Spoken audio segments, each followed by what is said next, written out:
Hi everyone, welcome back to Telangana వంటిల్లో. మన ఇంట్లో మనం పచ్చడన్నం తిన్నా కానీ కమ్మగా ఉంటుంది. నేను కర్ణాటక ట్రిప్ వెళ్ళాను. ఎక్కడ చూసినా రైస్ చాలా లావుగా ఉంది. సాంబార్, రసం అసలు తినాలి అనిపించలేదంటే నమ్మండి.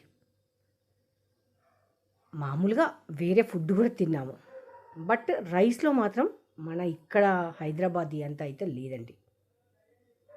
జొన్న రొట్టెలు సూపర్, హక్కీ రొట్టి, జోవా రోటీ అండ్ మాకీ రోటీ ఇలాంటివి అయితే చాలా చాలా బాగా ఉన్నాయి. ఇంటికి వచ్చినాక ఏ కూరలు తినాలనిపించలేదు.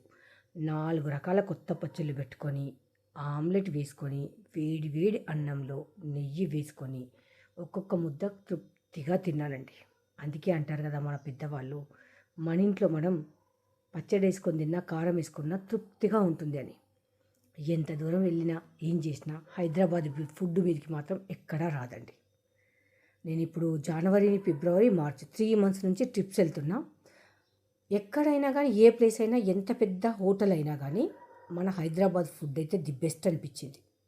సో ఈరోజు నేను ఇంటికి వచ్చాక ఇలా అన్నీ కలుపుకొని పెట్టుకొని భోంచేశాను. నాలాగా మీకు ఎవరికైనా ఈ అలవాటు ఉందా? సో చూడండి, నేను పెట్టుకుంది నెయ్యి, మామిడికాయ పచ్చడి, చింతకాయ, టమాటా, ఆమ్లెట్, నిమ్మకాయ.